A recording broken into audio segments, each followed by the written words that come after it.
Hi. So, Hi. where are we going now? Yeah, we are going to Angklung. Angkat. Angklung. Angklung concert. Angklung. So it's basically we're going to have some cultural programs, Cultural right? program. Yeah. Yeah. He's my new friend from Indonesia. Hi, nice to meet you guys. So this is Saboy Homen Hotel. Saboy Homen Hotel. So we stay here.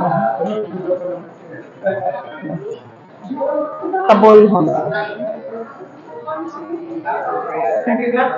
Yeah. You got the message? So this is the outer side. So they have made some arrangement. So, yeah. Okay.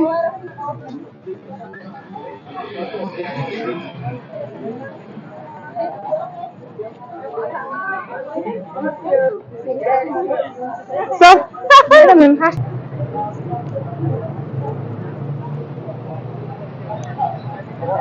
yeah. Could you please to the First front? one. Yeah, the Okay. first Thank class. you so much. Thank you. Thank. Okay. Thank you.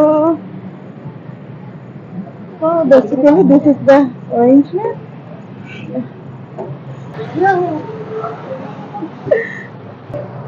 Hi, sir. Hi, ma'am. We are all.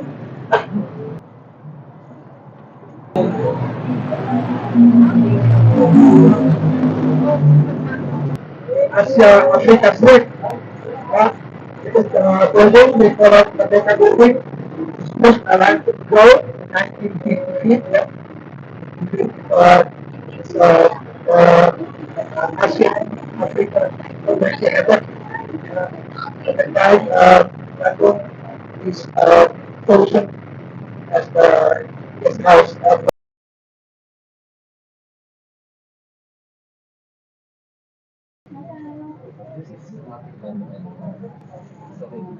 ये जो ऐसे है ना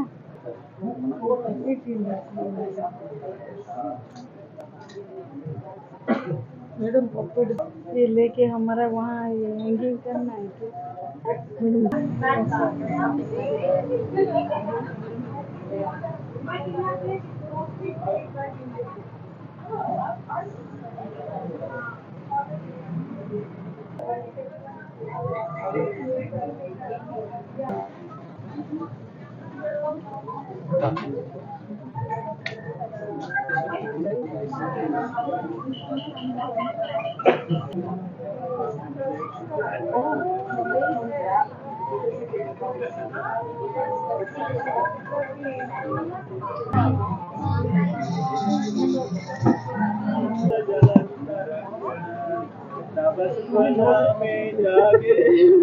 Nabasuba asa sumagi, gae tabajaya gata.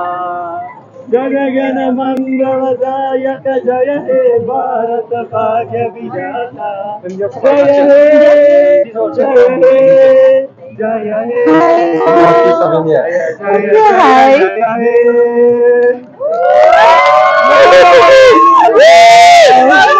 One more, one more. Oh, you know. One more, one more. What's your name? Your name, please. My name is Aziz. How did you know this? I like about geography and every day I learn every national anthem. Oh, that's really amazing. Thank you so much. Aziz. Wonderful. Thank you. Wonderful. Ma'am, Yeah, that is so clean.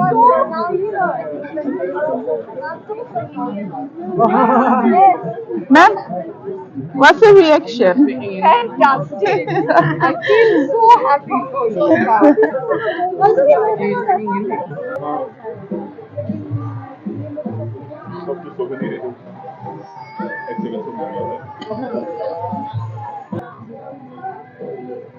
Mercy.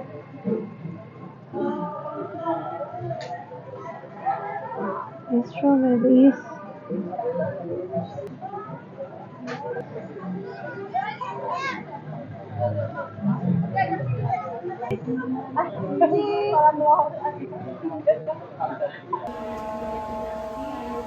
What are you? North east का जैसा है।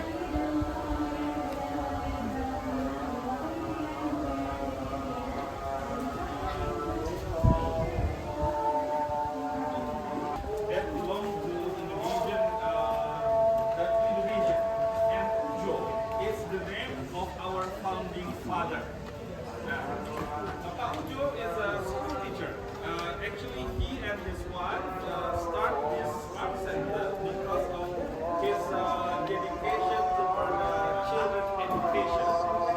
He has this routine.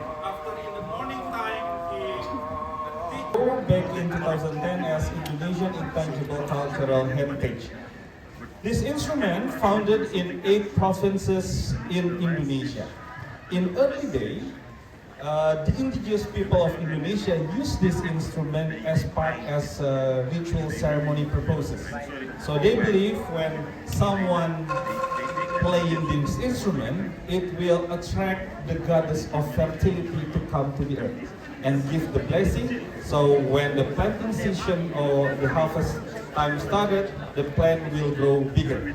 Now, on year 2001, a friend of mine, he's a biologist from Germany, interested in this story. And he come to Indonesia, to Bandung, and asked me, can I conduct a short research about this? So I took him to Sukabumi. Sukabumi is a different city for our driving from Bandung. In Sukabumi, until now, there is still an indigenous group who's still using the Angklung as part of harvesting ceremony, ritual ceremony. So we went there at that time. It was cloudy, and in the morning time, they do the ritual. So my friend, German biologist, he record the frequency that produced by the Angklung. So he recorded. And after he recorded all full set the ritual ceremony, we went to local university called IPB in Bogor. There's a agriculture university. We went there and then we borrow a small greenhouse. Then he conduct research. He put 2 seed, 1 seed every morning. He play the frequency that produced by the Angklung. And the other seed, he just let it be, not play anything. And after a week time, he found that the one that been played by this frequency grow bigger, grow better. And then he go to the microscope and seeks all the elements, and then he has this hypothesis that this frequency attracts certain kind of hormone that called the gibberellin and auxin that help the seed grow bigger. So I said to he's very proud with that finding, and I said to him, that's the way of thinking of Western science. You know, Western science always come up from research, right? Research, and then we find a hypothesis. But in Eastern way of thinking, we do not do that. In Indonesia, we say we go to the silent, what is tapa in English? We do meditation. You know, we let our body and soul clean. Because if we are clean, we do the fasting, we do everything, all the God's will come to us, right? We believe that all type of science come to God. But the Western part, to find the science, they always see through the hypothesis way of thinking. While here in Eastern part, we do the meditation to empty our body and let the science go to ourselves. So yeah, it was interesting story. And until now, those kind of activities still we conduct it every day. We preserve the value, the modernity, but we try to combine what left by our ancestors and develop it in the modern way. And my colleague here will explain to you a little bit how to make this instrument sound, or the angklung. First, we have the angklung produce more softer and better sound than the other bamboos. The white bamboos usually have a strong sound, sometimes too loud, but here soft. Sometimes the sound could touch our heart, they said. So the first step,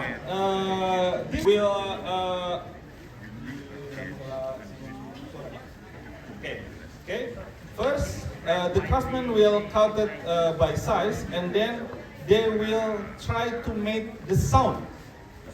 This instrument, this angklung, are tuned in pentatonic tone scale. So it's do, re, mi, fa, sol, la, si, do. The older angklung used it's diatonic tone scale, the do, re, mi, fa, sol, la, si, do. But while the older one using the pentatonic, the traditional tone scale. So, for example, this is the do, re, mi, fa, sol, la, si, do, the diatonic. This is the diatonic one. So, this one is the sound of C. But there's interesting fact about this instrument. For example, we have this kind of small dots right here. Akang biasa ditapal heula. If I put my finger here, listen, almost no sound. If I put my finger down here, listen. Yeah? But if I put my finger exact to the hole, different sound. Yeah, in physics we learn about the wave of the sound. So it should be exact. Means a millimeter, it will change the sound produced. Yeah. Yeah, sama. See, ditinggalkan di kalur gini. See, if you put in this one, no sound. But if you go lower, kanan, better sound, bigger sound. Yeah. Then, for example, this is the angklung. So usually, the angklung created by a craftsman, usually a group of craftsmen. So here in our art center itself, we got support by the surrounding neighborhood. There are around 100 people. They are our neighbor who become the angklung craftsmen. And with them, we develop what we call the community-based business. We produce approximately 20,000 angklung a month. And it's sent overseas. Is there anyone from Philippines? Yeah. Yeah, so mabuhay. Mabuhay. Yes, we have a sister art center in Philippines, together in Philippines. And is there any one of you from Thailand here? Yeah, hello, Sawadika. Yeah, in Thailand, angklung become a symbol of friendship between Indonesia and Thailand. Why? Because in 1908, a royal musician called Nuang Pairo come accompany King Rama V, if I'm not mistaken, come to West Java and given present angklung as a symbol of present. And Luang Pradit Pairo developed the angklung become Thai style. In 2008, our work become very Thai style and Thai sound. So with angklung, it's symbol of friendship, but now with soccer, yeah, we compete in soccer. Yeah, and angklung now growing everywhere. To Singapore, to Malaysia, and it become a symbol of harmony. And later on in this afternoon session, we will invite you how to make a music only in 30 minutes. So in 30 minutes, I guarantee you all can become a professional musician with the angklung. But now, before we start, Kang Oli will continue how to make the angklung. So see, after he craftily tuned the tube. Yeah. The tube, the sound is still not exact 100% same. So he's still, yeah, he's still checking. Nah. He cut the lower part to make the sound lower. Yeah. If the sound too high, he will cut the top one.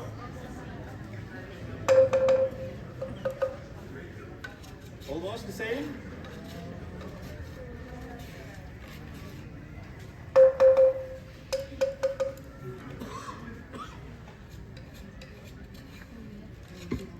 Oh, sige dahil anak mo. Adjust.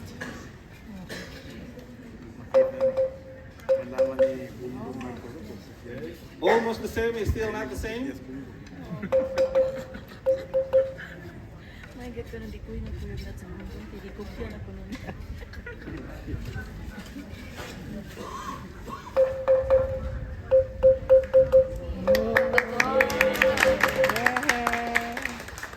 Galing. Yeah. And after it finishes, he will put it in a frame.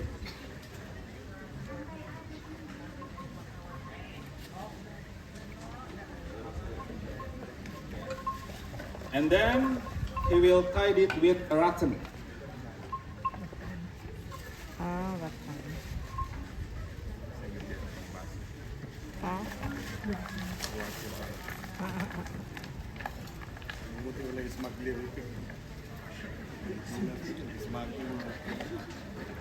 Uy, mahal kayo na ba?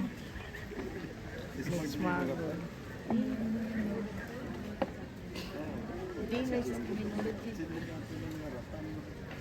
Mahal kayo ng rattan, uy. Yeah, this is the Angklung. Big applause for Kang Olive. So, ladies and gentlemen, last but not least, why this Angklung is very important for us as in Indonesia?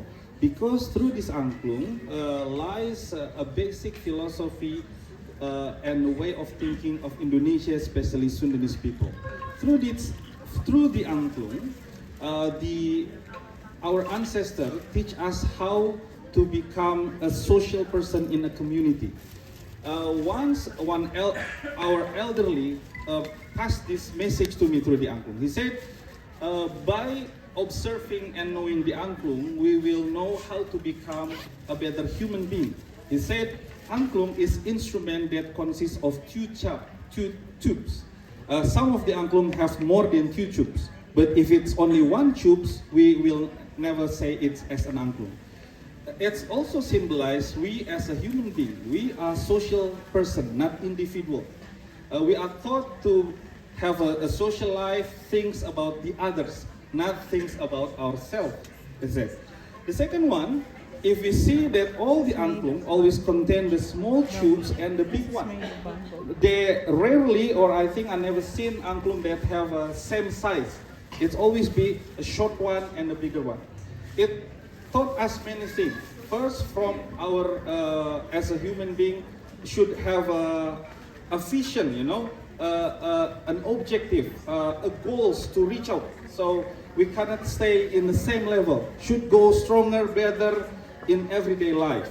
But then we should realize that as a human being, we always attach with what we call it faith. Sometimes, if I say I want to become an Indonesian president, 100 million of Indonesians want to become Indonesian president, but the faith only choose one person who be able to become a president. And the Angklung thought that, although we have a strong and bigger vision, we should accept our faith. But as long as we know about the rules, the law of the game, the law of the society, and we work together and obey the rules, we will produce the harmony sound. Wow. So it's a short philosophy of the Angklung, and I hope you inspired by our explanation. And I invite you guys to come to proceed to the amphitheater. In about 15 minutes, the show will be started. And we also have some coffee shop here. I noticed that you guys bring your Angklung tag. If you want to buy a coffee, just show the Angklung tag and they will give you 10% discount.